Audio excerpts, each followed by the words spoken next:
नमस्कार, शुभ वंदन। हम आज पढ़ेंगे परिमेय संख्याओं का दशमलव निरूपण। ये कक्षा 7वीं के अंतर्गत है।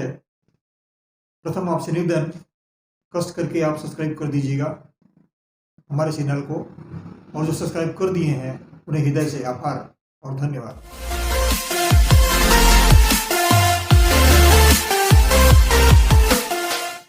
परिमेय संख्याओं का दशमलव निरूपण। शांत दशमलव निरूपण। परिमेय संख्याओं का निरूपण जो है दो प्रकार किया जाता है। एक तो जब दशमलव निरूपण करते हैं तो शांत दशमलव निरूपण के रूप में आता है, या फिर अशांत दशमलव निरूपण के रूप में आता है। ये शांत दशमलव निरूपण क्या है? कोई परिमेय संख्या जब दी जाती है तो उसको भाग देते हैं तो एक निश्चित प्रक्रिया के बाद वो पूरी भाग चली जाती है, भाग पूरा चला जाता है, तो ये कहलाता है शांत दशमलव निरूपण। भाग की प्रक्रिया कुछ पदों में पूरी हो जाती है तो उसे शांत दशमलव कहते हैं। जब हम भाग देते हैं तो कुछ पदों में वह प्रक्रिया पूरा चला जाता है, पूरा भाग चला जाता है। और दूसरा है अशांत दशमलव निरूपण।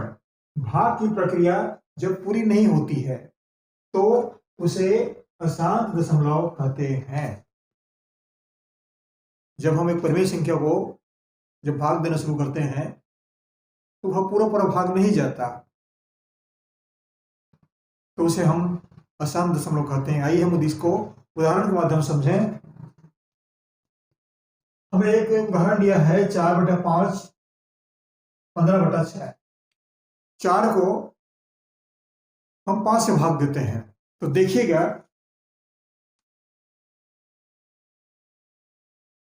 4, इसको हम भाग देंगे 5 से, तो 5 एकम 5, ये पूरा भाग नहीं जा रहा है, एक बार भी भाग नहीं जा रहा है। क्या करेंगे?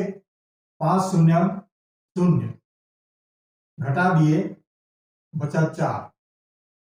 अब दशमलव लेंगे यहां पर, तो दशमलव लेने के पश्चात दशमलव के स्थान पर इसमें 0 आ जाएगा। 5 अट्ठे 40।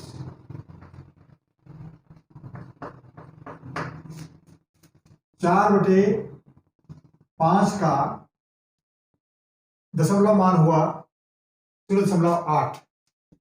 अब इसको भाग देकर देख सकते हैं क्या होता है। इसमें 15 को भाग दे रहे हैं 6 से,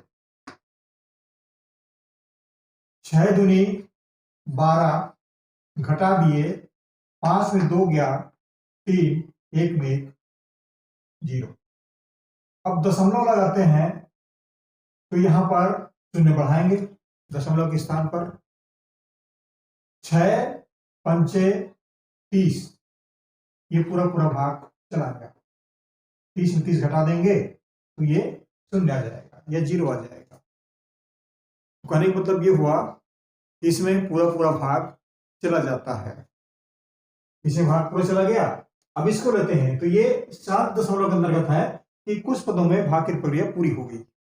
ये घने का आशा है। अशांत दशमलव क्या है? हमने एक उदाहरण लिया है 20/3। 20 को 3 से भाग देते हैं। अब देखिए 3 छक्का 3 का पहाड़ा पढ़ते जाएंगे। 3 एकम 3, 3 दूनी 6, 3 तिया 9, 3 छक्का 12, 3 बचे 15, 3 छक्का 18, 3 सत्ते 21। 7 में ज्यादा हो गया तो हम 6 बार ही लेंगे इसको।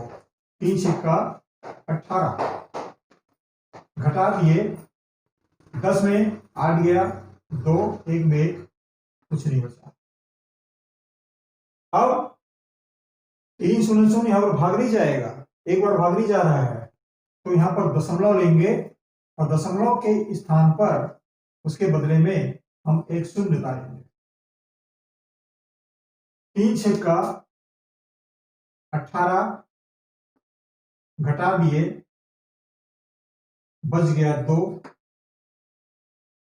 अब हम यहां पर दशमलव दूसरी बार नहीं लेंगे, दशमलव एक ही बार लेना पड़ता है, दूसरी बार नहीं आएगा। तो अगली परिणाम को भाग देने के लिए यहां से फिर 0 उतारेंगे और 3 छक्का 18, घटा दिए, फिर बचा 2। अब दशमलव लेने की आवश्यकता नहीं है, फिर से हम भाग दें, एक शून्य हम और उतारेंगे, 3 6 का 18, बच गया 2, फिर शून्य उतारे, 3 6 का 18,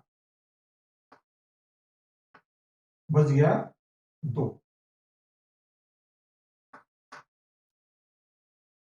करने का आशय क्या है, ये पूरा पूरा भाग नहीं जा रहा है। 1/6 को देखते हैं, 1 को 6 से भाग दें, 6 शून्य शून्य, बच गया 1, दशमलव उतारे, दशमलव बदले में शून्य, 6 एकाम 6, घटा दिए, हासिल बचा 4।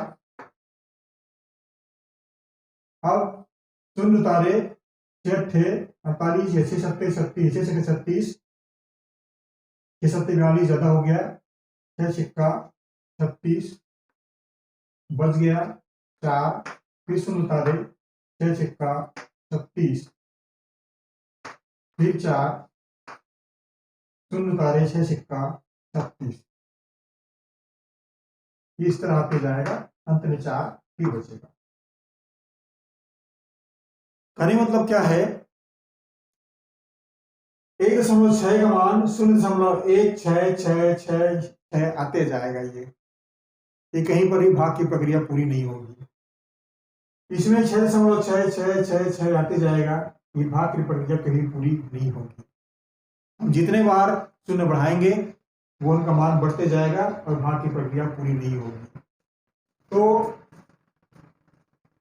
4.5 का दशमलव मान हमें प्राप्त हुआ 0.8। 15/6 का दशमलव मान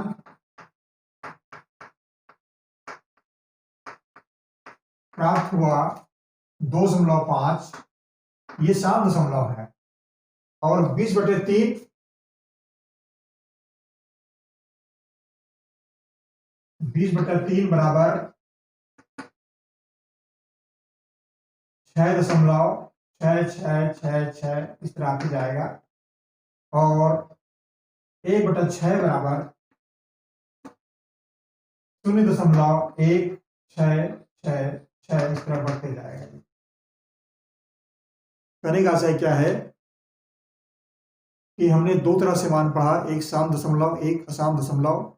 साम दशमलव में भाग की प्रक्रिया पूरी हो जाती है, कुछ पदों के बाद वो पूरा भाग चला जाता है, और असाम दशमलव में चाहे हम जितना भी भाग दें वह भाग नहीं जाएगा, पूरी प्रक्रिया नहीं होगी। तो इस तरह से आज हमने साम दशमलव और असाम दशमलव के बारे में पढ़ा। इन्हीं के साथ आज का अध्याय हम यहीं पर समाप्त कर रहे हैं। धन्यवाद।